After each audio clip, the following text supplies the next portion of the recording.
خاموش اے دل ادب کی مجلس میں چلانا نہیں اچھا، خاموش اے دل ادب کی مجلس میں چلانا نہیں اچھا، ادب پہلا قرینہ ہے محبت کے قریبوں میں۔ لہٰذا میں آپ سبھی سے درخواست کرتا ہوں کہ خاموشی کے ساتھ اس پروگرام کو جیسے تک آپ سنتے رہیں اسی طریقے سے آپ سنتے رہیں، انشاءاللہ آپ خاموشی کے ساتھ پروگرام کو سنیں گے، یہ ہمارے اس پروگرام کے کامیاب ہونے کی ضمانت ہوگی۔ سبھی بچوں سے درخواست کرتا ہوں خاموشی کے ساتھ پروگرام کو سنیں۔ کوئی اور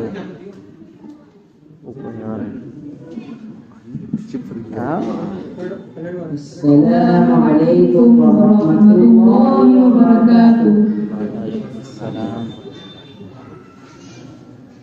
سوال نمبر 11، خدا کی صفات میں شریک کرنے کا کیا مطلب ہے؟ جواب، خدا کی صفات جیسی کسی دوسرے میں کوئی صفت ثابت کرنا شرک ہے، کیونکہ مخلوق میں خواہ وہ فرشتہ ہو یا نبی، ولی پیر، امام ہو، ان میں خدا کی صفتوں کی طرح کوئی صفت نہیں پائی جا سکتی۔ سوال نمبر 12، تقدیر کسے کہتے ہیں؟ جواب، ہر بات اور اچھی بری چیز کے لیے اللہ تعالیٰ کے علم میں ایک اندازہ مقرر ہے، اور ہر چیز کے پیدا کرنے سے پہلے اللہ تعالیٰ اسے جانتا ہے۔ اللہ تعالیٰ کے اسی مقرر کیے ہوئے اندازے کو تقدیر کہتے ہیں۔ سوال نمبر 13، حضور کا ایک معجزہ معراج کا ہے، آپ بتائیں معراج کسے کہتے ہیں؟ جواب، حضور صلی اللہ علیہ وسلم کو اللہ تعالیٰ نے جاگتے میں جسم کے ساتھ مکہ سے بیت المقدس تک اور بیت المقدس سے ساتوں آسمان پر اور وہاں سے جہاں تک اللہ تعالیٰ کو منظور ہوا پہنچایا، پھر واپس مکہ میں پہنچا دیا۔ سوال نمبر 14، 5 نمازیں کب فرض ہوئی اور ان کے منکر یعنی انکار کرنے والے کا شرعی حکم کیا ہے؟ جواب، معراج کے موقع پر فرض ہوئی اور ان کا منکر یعنی انکار کرنے والا کافر ہے۔ سوال نمبر 15، معراج کب ہوئی اور معراج کب ہوئی صلی اللہ علیہ وسلم کے بارے میں ہم مسلمانوں کو کیا عقیدہ رکھنا چاہیے؟ جواب، معراج 10 مہینے میں ہوئی اور جمہور اہل حق کا اتفاق ہے کہ معراج جس مہینے میں مکہ سے بیت المقدس تک اسراء و معراج قرآن مجید سے ہے، اور بیت المقدس سے آگے کا سفر احادیث صحیحہ سے ثابت ہے، اور اس پر ایمان لانا ہر مسلمان کے لیے ضروری ہے۔ سوال نمبر 16، ہجرت کسے کہتے ہیں اور ہجرت کب ہوئی تھی؟ جواب، یہ خاطر وطن چھوڑ کر دوسری جگہ چلے جانے کو ہجرت کہتے ہیں۔ کفار مکہ کی جانب سے تسلیت دینے پر بحکم خدا نبی صلی اللہ علیہ وسلم نے مکہ چھوڑ کر مدینہ کی طرف ہجرت فرمائی۔ سوال نمبر 17، سفر ہجرت کے دوران غار طور میں آپ صلی اللہ علیہ وسلم کے ساتھ کون تھا اور اللہ تعالیٰ نے حفاظت کا کیا انتظام کیا تھا؟ جواب، سفر ہجرت کے دوران آپ صلی اللہ علیہ وسلم کے ساتھ حضرت ابوبکر صدیق رضی اللہ عنہ تھے، اور حفاظت کا انتظام یہ تھا کہ کفار وہاں پہنچ کر بھی آپ کو نہ دیکھ سکیں۔ سوال نمبر 18، جمعے کی نماز کب فرض ہوئی اور سب سے پہلے کہاں پڑھی گئی؟ جواب، 12 ربیع الاول ہجری مطابق 27 ستمبر 622 عیسوی میں فرض ہوئی، اور سب سے پہلے مدینہ منورہ کے بنو سالم کے محلے میں حضور نے نماز جمعہ پڑھی۔ سوال نمبر 19، حج کب فرض ہوا؟ جواب، حج کو ہجری میں فرض ہوا۔ سوال نمبر 20، اذان کی ابتدا کب ہوئی اور کس طرح ہوئی؟ جواب، اذان کی ابتدا 2 ہجری میں ہوئی۔ کلمات اذان کو حضرت عبداللہ بن زید رضی اللہ عنہ نے خواب میں فرشتے سے سنا تھا، جس کو اللہ کے نبی صلی اللہ علیہ وسلم نے 5 نمازوں اور جمعے کے لیے مستقل قرار دیا ہے، اور اذان کے الفاظ توقیفی ہیں، یعنی اس میں کبھی نہیں کی جا سکتی۔ سوال نمبر 21، روزہ کب فرض ہوا اور اس کے منکر یعنی انکار کرنے والے کا شرعی حکم کیا ہے؟ جواب، روزہ فرض ہوا اور اس کے منکر یعنی انکار کرنے والا کافر ہے۔ سوال نمبر 22، حجۃ الوداع میں آپ صلی اللہ علیہ وسلم کے ساتھ کتنے صحابہ کرام تھے؟ جواب، حجۃ الوداع میں آپ صلی اللہ علیہ وسلم کے ساتھ 1 لاکھ سے زیادہ صحابہ کرام تھے۔ سوال نمبر 23، معجزہ کسے کہتے ہیں؟ جواب، خدا کے حکم سے اپنی نبوت کی صداقت کے لیے نبی کا اتار کر دکھانا جو انسان طاقت سے باہر ہو معجزہ کہلاتا ہے۔ سوال نمبر 24، آپ صلی اللہ علیہ وسلم کے بڑے معجزات کیا کیا ہیں؟ جواب، قرآن مجید، معراج، شق القمر اور بہت سی آنے والی باتوں کا ان کے ہونے سے پہلے خبر دینا، اور 1-2 آدمیوں کا کھانا 100 آدمیوں کے لیے کافی ہو جانا وغیرہ آپ صلی اللہ علیہ وسلم کے بڑے معجزات میں سے ہیں۔ عید میں حرام کی طرف سوال نمبر 25 سورہ ظہور انجیل کا آسمانی کتاب ہونا معلوم کیسے ہوا اور ان کا حکم کیا ہے؟ جواب کتابوں کا آسمانی اور منسوخ ہونا قرآن مجید کے ذریعے معلوم ہوا۔ چیز یہ بھی معلوم ہوا کہ موجودہ دور میں پائی جانے والی توریت اور انجیل محرف ہیں، ان پر عمل جاری نہیں۔ السلام علیکم ورحمۃ اللہ وبرکاتہ۔ ماشاءاللہ اسلام میں آپ سوال جواب کی شکل میں سماعت فرما رہے تھے۔ اسلامی عقائد ہی کو سوال جواب کی شکل میں پیش کرنے کے لیے ایک اور جوڑی کو دعوت دیتا ہوں۔ ان سے میری مراد ہے عزیزہ محمد ناظم اور محمد حمزہ کہ دونوں آئے اسلامی عقائد کو سوال جواب کی شکل میں پیش فرمائیں۔ جیسا کہ پروگرام کے آغاز میں آپ حضرات کے سامنے بات رکھی گئی تھی کہ ہمارا جو پروگرام ہے دو نشستوں کے اوپر مشتمل ہے۔ پہلی نشست بچوں کے پروگرام پر تھی جو ماشاءاللہ چل رہی ہے، اور پھر عشاء کی نماز کے بعد دوسری نشست شروع ہوگی جس میں حفاظ کرام کی دستار بندی عمل میں آئے گی، اور ہمارے مہمان خصوصی مفتی مستقیم صاحب انشاءاللہ کچھ ہی دیر میں ہمارے درمیان تشریف فرما گے، وہ بیان فرمائیں گے، نصیحتیں فرمائیں گے۔ لہٰذا سبھی حضرات سے درخواست ہے کہ جس طریقے سے آپ خاموشی کے ساتھ اب پروگرام کو سماعت فرما رہے ہیں اسی طریقے سے آپ تشریف رکھیں اور شرکت کرتے رہیں، انشاءاللہ بڑا نفع ہوگا۔ دونوں بچے اسلامی عقائد پیش فرمائیں گے۔ السلام علیکم ورحمۃ اللہ وبرکاتہ۔ سوال نمبر 26 عقیدہ ختم نبوت سے کیا مراد ہے؟ جواب حضور محمد صلی اللہ علیہ وسلم کو اس حیثیت سے اللہ کا آخری نبی تصدیق کرنا کہ آپ صلی اللہ علیہ وسلم کے بعد قیامت کوئی نبی پیدا نہیں ہوگا۔ سوال نمبر 27 نبوت و رسالت اللہ تعالیٰ کی جانب سے ملتی ہے یا کوئی اپنی کوشش و عبادت سے بھی نبی بن سکتا ہے؟ نبوت و رسالت میں ایسا منصب ہے جو اللہ کی طرف سے ملتا ہے، کسی کی ابتدا والی بات میں کوشش کی وجہ سے نہیں ملتا ہے۔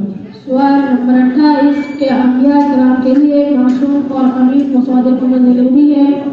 جواب بعثت کے بعد اور بعثت سے پہلے انبیاء کرام کے لیے عصمت، امانت اور صداقت لازم ہے۔ یہ عیب کسی بھی نبی میں نہیں ہو سکتا، جس میں یہ عیب وہ نبی نہیں ہو سکتا۔ سوال نمبر 29 قرآن مجید میں کتنی آیت عقیدہ ختم نبوت پر دلالت کرتی ہے؟ جواب تقریباً 100 آیتیں عقیدہ ختم نبوت پر دلالت کرتی ہیں۔ سوال نمبر 30 وہ آیت بتائیں جس میں حضور صلی اللہ علیہ وسلم کو خاتم النبیین کہا گیا تھا؟ جواب جس آیت میں حضور صلی اللہ علیہ وسلم کو خاتم النبیین کہا گیا تھا وہ آیت یہ ہے ما كان محمد أبا أحد من رجالكم ولكن رسول الله وخاتم النبيين۔ ترجمہ محمد صلی اللہ علیہ وسلم ہمارے بارے میں کسی کی بات نہیں لیکن اللہ کے رسول اور سب نبیوں کے حق میں۔ سوال نمبر 31 ختم نبوت پر کتنی احادیث مبارکہ کرتی ہیں؟ جواب ختم نبوت پر 200 سے زائد احادیث و آثار دلالت کرتی ہیں۔ سوال نمبر 32 عقیدہ ختم نبوت پر ایمان کا بنیادی؟ جواب عقیدہ ختم نبوت پر ایمان کا بنیادی بوکاسی پارک اسلام دین محمد النبی و خاتم النبیین، اسلام میں دین ہے اور محمد صلی اللہ علیہ وسلم یہ نبی ہے جو تمام نبیوں کے حق ہے۔ سوال نمبر 33 عقیدہ ختم نبوت پر کوئی جامع حدیث پیش کیجیے۔ جواب سيكون في أمتي كذاب وكلهم يزعم أنه كان خاتم النبيين لا نبي بعده۔ میری امت میں کئی جھوٹے پیدا ہوں گے جن میں سارے کیوں نبی ہیں، حالانکہ سب نبیوں کے حامل ہوں اور میرے بعد کوئی نبی پیدا نہیں ہوگا۔ سوال نمبر 34 قرآن مجید میں انبیاء اور رسولوں کے ناموں کا تذکرہ ہے؟ جواب قرآن مجید میں 25 انبیاء رسولوں کا ناموں کا تذکرہ ہے۔ سوال نمبر 35 صحابی سے کہتے ہیں؟ جواب جس میں حضور صلی اللہ علیہ وسلم پر ایمان کی حالت میں آپ کی صحبت پائی ہے اور ایمانی کی حالت میں اتفاق پائی ہے جسے صحابی کہتے ہیں۔ سوال نمبر 36 صحابہ رضی اللہ عنہم میں سب سے اچھا قاری کون تھے؟ جواب صحابہ رضی اللہ عنہم میں سب سے اچھا قاری حضرت عبید بن کعب رضی اللہ عنہ تھے۔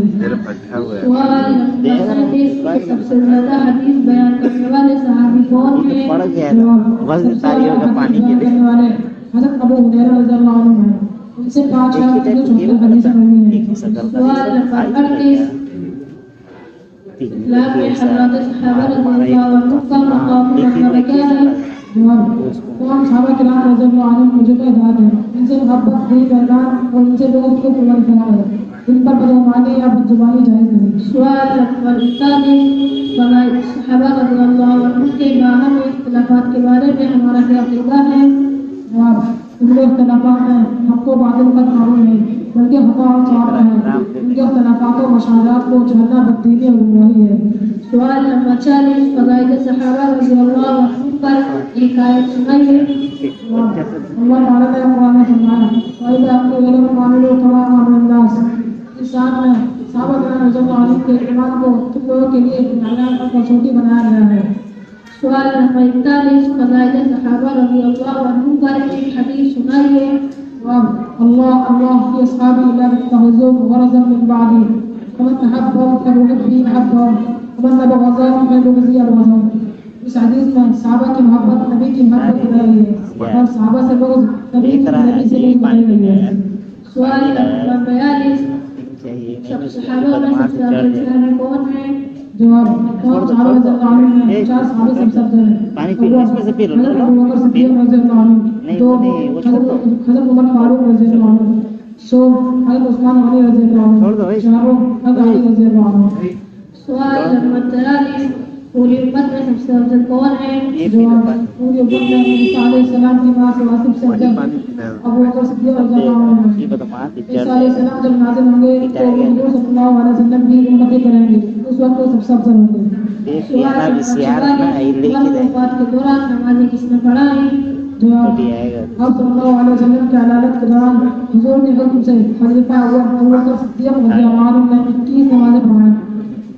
سوال نمبر 45 آپ صلی اللہ علیہ وسلم کی وفات کب ہوئی؟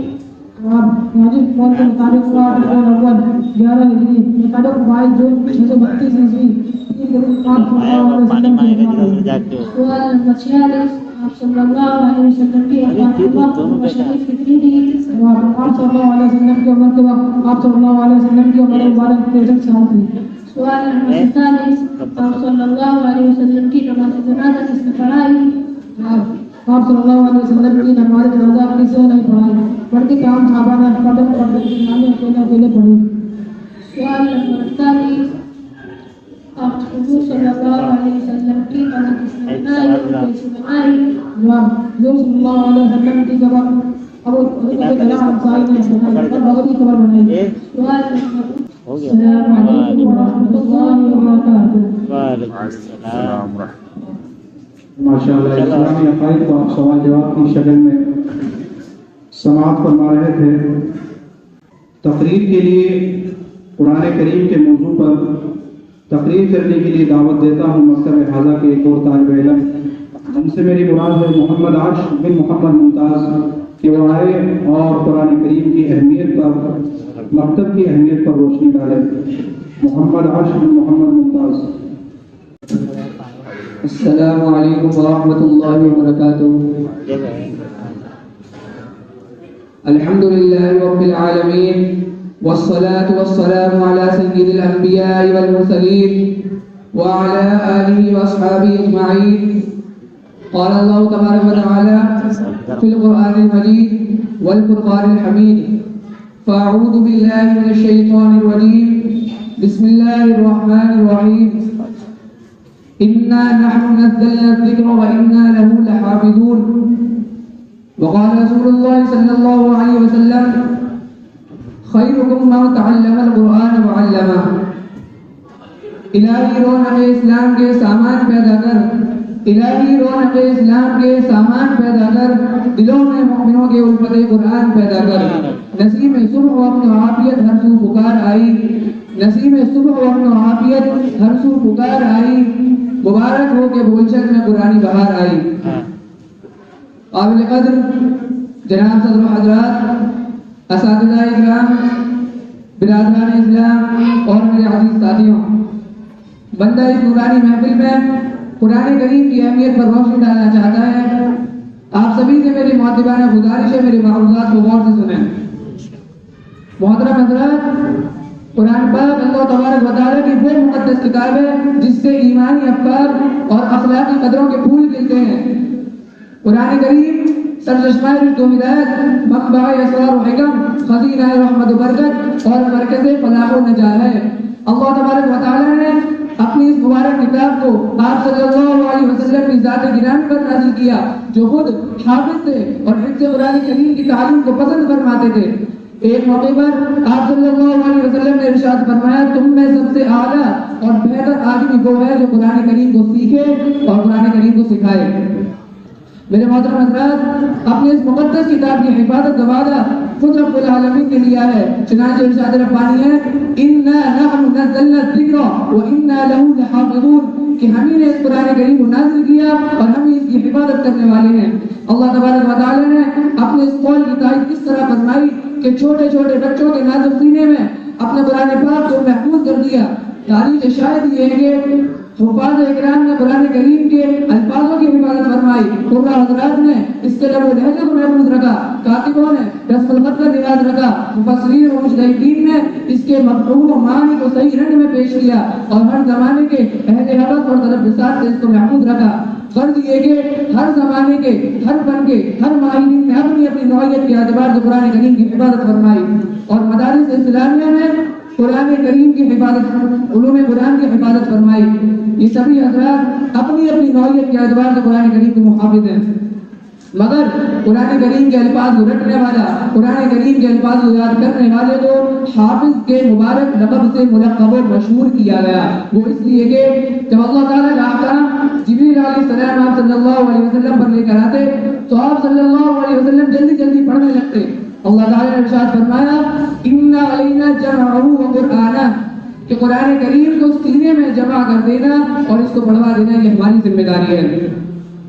امت محمدیہ کے متوالوں، قرآن کریم کا حفظ کر لینا باعث نجات ہے اور خیر و برکت کا ذریعہ ہے۔ جس قلب میں قرآن کریم ہے وہ فرمان الہی کا مرکز ہے، جس دل میں قرآن کریم ہے وہ معرفت الہی کا محور ہے، پھر کیوں نہیں وہ جنت نہیں ہو سکتا۔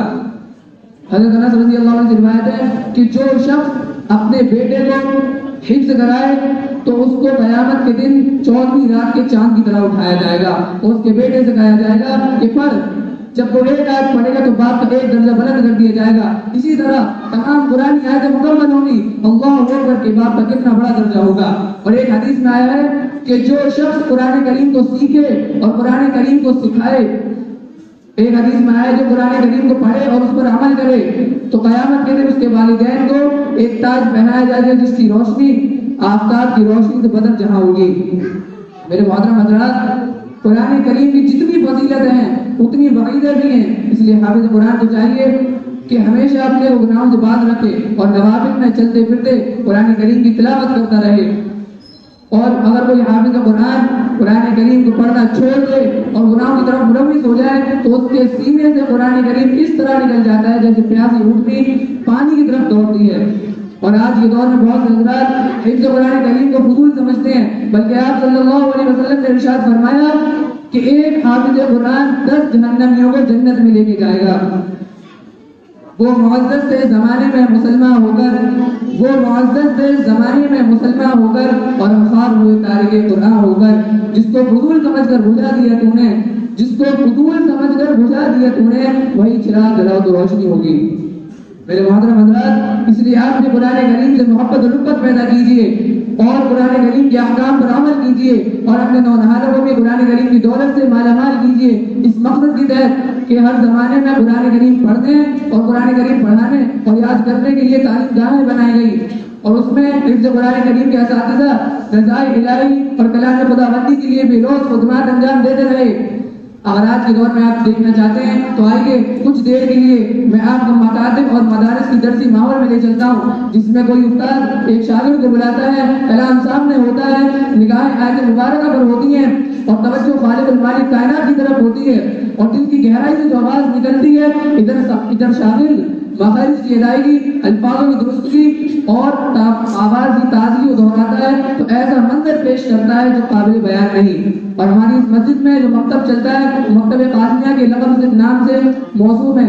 الحمدللہ یہاں کی شعبۂ حفظ قرآن کریم کو مؤثر بنانے کے لیے بھرپور کوشش اور محنت کی جاتی ہے جو قابل تحسین اور مبارکبادی کے لائق ہے۔ اللہ تعالیٰ تمام مکاتب اور مدارس کی حفاظت فرمائے اور ان کی خدمات کو قبول فرمائے. اور اللہ تعالیٰ سے دعا ہے کہ ہمارے مکتب قاسمیہ کی بھی ہر فتنے سے حفاظت فرمائے اور اس کے فیض دعا مقام فرمائے اور اس کو دن دیوی رات چوگنی ترقی عطا فرمائے.